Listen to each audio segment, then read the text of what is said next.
So here we are, we're going to talk to Barry Peatling about the Langwarrin and Chelsea game, and we look forward to his comments as we're going to speak to him now about round 6, the Chelsea Langwarrin game. Hi Barry, how you going? How you going, Nicole? How you going, the viewers out there? Very good. Not a bad sort of day, a bit cold. Lovely day, sun shining, and talking about the conditions, what were the conditions, where was the game, Howard, and what were the conditions? Langwarrin, I didn't believe it was, I thought it was not a very good ground, but it was a very good ground, very big and very wide, bit of a breeze. Now, the ground's like carpet, it was fantastic, but it's the biggest ground I've ever seen in my life. The forward pockets are 50 yards from each goalpost is 50 yards apart. It was unbelievable. Right, okay, so it's a very big ground. Were there any changes to the team? Yeah, there was 3 out, Civvies. Anthony Lewis out with a bit of a crack bone in the foot, but he might be right next week. I think he will be right. Bruin, Alan, what's his name? Mr. Bruin, anyway, he's out, but he'll be out for a couple of months. And then coming in was Toddy Gardner, a little champion, little rover. Jared Schubert, his first game, number 44, and Benny Finmore, who's been around. That was the changes, Colin, for... okay. Very good. Lewis, the big out. Lewis, the big out. Yeah, okay. We'll talk about him a little bit later. But now some of the viewers may be confused or may be wondering, over the last few weeks we've put some headlines, some older headlines on the beginning of the video. What are they all about? Well, the one today, Colin, you just put up there, I just thought I'd fill those viewers out there. That was what the first year was up in Rapagna in the 60s. I left Richmond to go up there and play up very good money up there, and played all the season. The last 5 minutes of the home and away game. Done my leg, a very serious leg injury. Anyway, that was, and on the following Friday before the game was starting, and that was the headlines of Peatling's absence will swing game in Arrow's favour. Was a very, for a 19-year-old in his first season Rapagna, Colin, it's not a bad sort of headline. Very good, excellent. So and we got beat too. That was today's headline. We've seen some other headlines, and maybe you might see some headlines for the future. We'll fill you in what they are, because some people might say, "What's this? Who's Peatling?" That's me. That's it. Okay. Bit of a star. Very good. So check out. Actually, there's some. We talk about that in some other videos. It's on my YouTube. Yeah. Exactly. All right. Well, let's get stuck into the game, the Langwarrin game. Just tell us about the first quarter. The first quarter, Langwarrin jumped. I'll give the scores. Langwarrin was 7-2 to Chelsea 5-1, so Chelsea trailing. The first 4 goals were kicked by Langwarrin, Colin, and a couple of these two Gross, what's their name? C-R-O-S-E, the two Gross brothers, 30 and 33. They were toweling up Chelsea in the first quarter, and Wakeling kicked 2 or 3 goals. He's a big fella, and anyway, but Chelsea got on top a little bit at the end of the quarter, and they got within 2 goals. Which wasn't too bad, because at the way I was going, Colin, they were going to sort of... Well, they had 6 goals that Chelsea won. So it looked like it was all over. Well, it could be a bit of a turn-up, but anyway, they fought back and... so by half-time, tell us about the second quarter. Well, the second quarter... 8-3 Langwarrin, and then Chelsea's overhauled them and gone past them at 9-4. Well, they kicked 4 goals, and that was a 4... Yeah, kicked for 4 goals. Anyway, they'd started to get on top again in the second quarter, but it was taking a while. Harrison, of course, is starring again as usual. Powell was pretty prominent early. McLeod was getting a few kicks, but they were just struggling to get the ball up the foot. When they get up the forward line, Luke Staple was a little bit out of touch. And Chrissy might have kicked 1 goal in the first half, but he was a little bit out of touch too. But at the half time, I think they were just in front, weren't they? Just in front. Well, let's go into the third quarter. By the end of the third quarter... Oh, it must be before he goes. Okay. At quarter time, I went out, I always go out to the list of the coaches. He really got stuck in him at quarter time. Have you got any photos of that? You're going to see some... Well, it could be some photos, of that in later, but you could hear him. People would tell me you could hear him in the dressing room when he's telling the players, and he had a little bit of foul language there, Colin. Wow, okay. Nothing wrong. Could have had a few on-the-spot fines there. Well, $1,000, I reckon. Okay, so third quarter, 12-4 Langwarrin. Chelsea just kicked a couple of goals ahead, 14-5. Well, after half time, they started to get on top, and they started to take control, because they're just slowing down a bit, Langwarrin. They're a very good side, Colin. Yep. Langwarrin, they are. I'll tell you, they'll beat more sides. They'll beat them the rest of the year. Then they started to get on top, and of course David Biaggi, he turned into a bit of a goal stick. He had 3 or 4 before 3/4 time. He kicked a lucky goal, a couple of goals off the ground, but of course Shane Maggs, Harrison as usual, being a start as normal.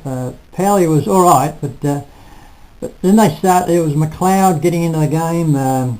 Who else was coming into the game? We'll hear a few of these players as you talk about. Carmody started in the best players list that you're going to give us. We look forward to. And Nice, I beg your pardon, Nice, he was a star. And Jason Hodge in the first half, he held them again in the back line. Now, the end of the game, Langwarrin 13-9, 78 to Chelsea's 18-10, 118. So a 30-point win. Would you say that was a really good, fantastic win? Good average win, Colin. What do you mean by that? You could call it ugly win, but we got the money. But the last quarter, they really started to take control. Chrissy Warner kicked 2 or 3 goals. David Biaggi kicked in. Who else kicked a goal in the last quarter?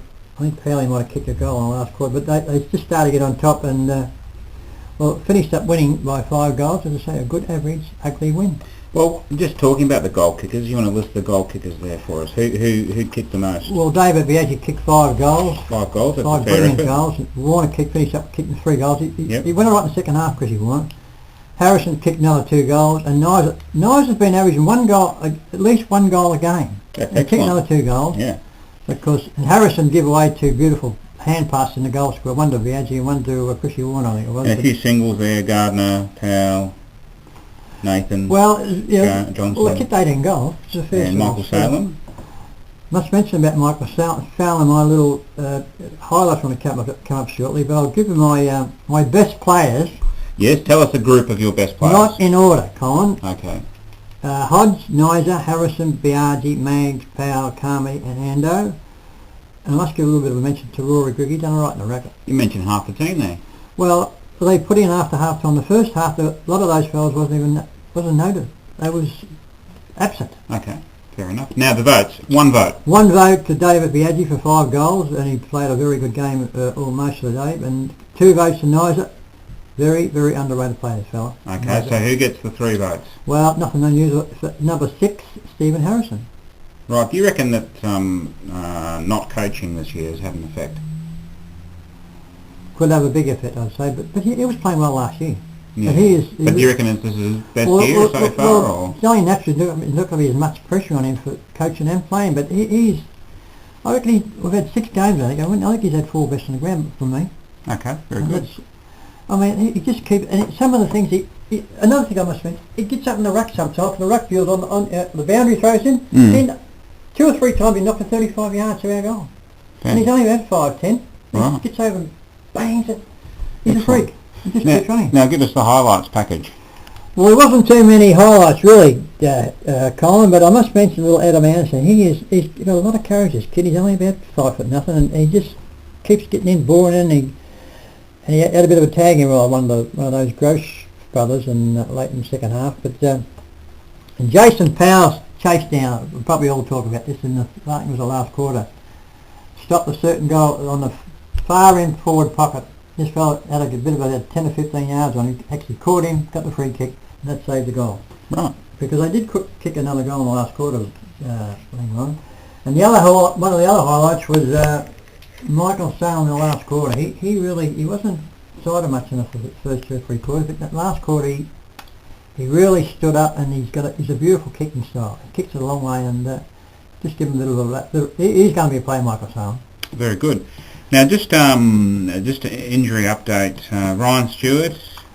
Well, I seen him go down 2 weeks ago, and I thought it was the same similar sort of injury, but he come back on and come back about another quarter later. But I think Saturday, he might have was talking to Colin, one of the runner trainers, and I said, "What's going on?" He said, "I think it could be."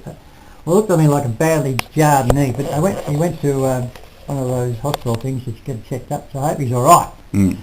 And Anthony Lewis, you probably will know about him. Yeah, everyone's talking about him. I was talking to him, and he reckons he's got a bit of a cracked bone in the foot, but I'm pretty sure he'll be right on Saturday, because he told me 2 or 3 weeks ago he's got this cracked bone, but he doesn't feel it when he's playing, I don't think, but when he stops playing, it aches.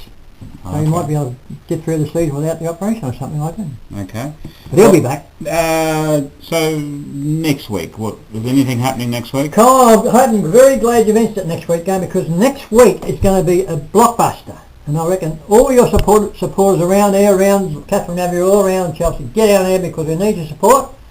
They're a very good side, Frankston. We need the home, so it's going to be here? Right across the road. Okay, the Chelsea Oval. Get over there and support them because it's... Just over there, might not be able to see it, but there it is over there. And talking about the ground, everything's starting to... got all the slabs on the new stand. I've been checking it out. Go and check on the building inspector. He said, oh yeah, Barry, it's coming along all right. Okay, we look forward to that. So next week, it's the big Frankston YCW game, and what time is it?